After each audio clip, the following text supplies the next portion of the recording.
اعوذ باللہ من الشیطان الرجیم بسم اللہ الرحمن الرحیم رب اشرح لی صدری ویسر لی امری واحلل عقدۃ من لسانی یفقہوا قولی صلی اللہ علی حبیبہ محمد وآلہ وسلم۔ آج میں بات کروں گی لطائف پر۔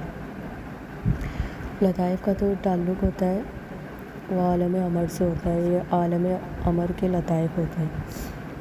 یہ جو لطائف ہوتے ہیں وہ روح کے اوپر ہوتے ہیں، ان کا جسم کی ساخت کے ساتھ جسم کے اوپر ان کا وجود نہیں ہوتا ہے، ان کا تعلق روح کے ساتھ ہے۔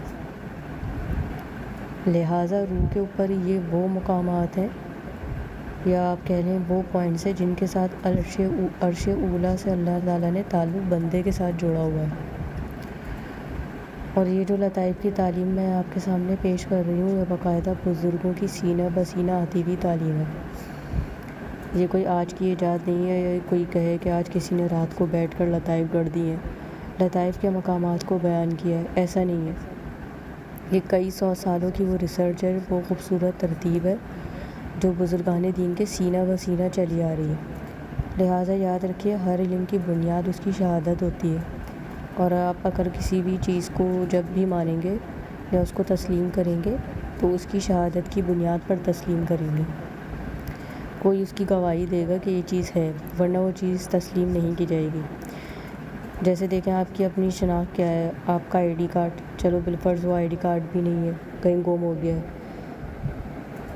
اور وہ آپ کا آئی ڈی کارڈ موجود نہیں ہے، تو پھر آپ کی شناخت کیا ہے؟ آپ کی ماں وہ کہے گی یہ میرا بیٹا ہے، تو آپ کی گواہی ہو جائے گی۔ بالفرض وہ وصال کر گئی، پھر آپ کا والد صاحب کہیں گے یہ میرا بیٹا ہے، میں گواہی دیتا ہوں یہ میرا بیٹا ہے۔ بالفرض آپ کہتے ہیں ہم دونوں کی نہیں مانتے، تو پھر ہم ڈی این اے ٹیسٹ کرتے ہیں، وہ کیا ہے؟ اصل میں وہ بھی گواہی ہے، شہادت ہے کہ یہ بچہ ان کا ہے۔ تو ایسے ہی دنیا کا جو سارا نظام ہے وہ گواہیوں پہ چل رہا ہوتا ہے۔ تو جو صوفی کی اصل طاقت ہے، صوفی کی اصل طاقت ہی لطائف ہے۔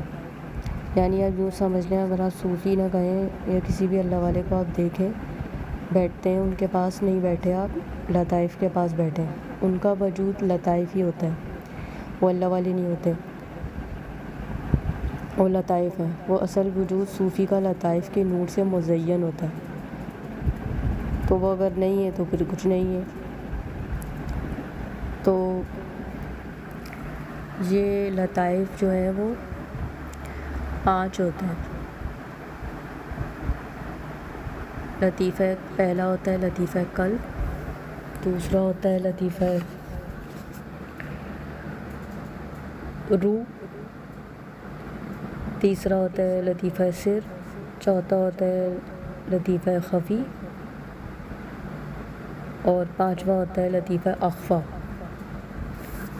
آگے چل کے میں ان لطائف کی ڈیٹیلز پر بات کروں گی۔ ابھی میں نے آپ کو یہ بتایا ہے کہ لطائف کیا ہوتے ہیں اور لطائف کتنے ہوتے ہیں، اس کی ڈیٹیل ہم آگے چل کر ان کو ڈسکس کریں گے۔ اور ان کے کلرز کی بھی میں بات کر لیتی ہوں۔ لطیفہ قلب کا جو کلر ہوتا ہے وہ زردی مائل ہوتا ہے، لطیفہ روح کا ریڈ ہوتا ہے، سرخ، لطیفہ سر کا سفید ہوتا ہے، لطیفہ خفی کا سیاہ ہوتا ہے، اور لطیفہ اخفیٰ کا سبز ہوتا ہے۔ تو یہ ان کے رنگ ہوتے ہیں۔ پھر آگے چل کر میں ڈسکس کروں گی ان کو مزید ڈیٹیل میں۔ تھینک یو سو مچ۔ وما علینا الا البلاغ المبین۔